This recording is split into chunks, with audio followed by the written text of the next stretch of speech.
Magluluto tayo ngayon ng oysters omelette. Ayan, since mainit ng ating mantika, isa lang na natin.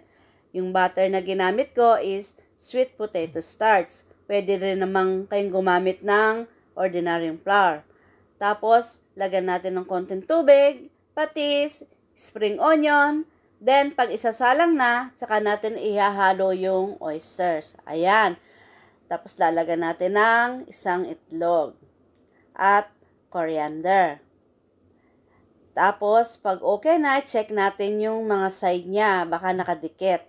Ayan. Ready nang i-flip. Sweet potato starch ang ginamit ko para mas chewy siya pag kinagat. Tapos, magiging medyo crispy yung itlog.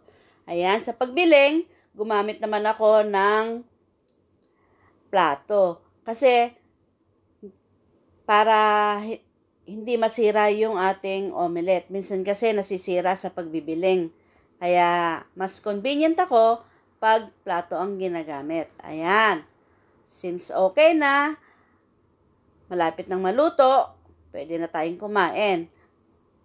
Ito nga pala ay pwede pang isawsaw sa patis pagkakainin. Let's enjoy the food. Kain tayo. Happy tummy!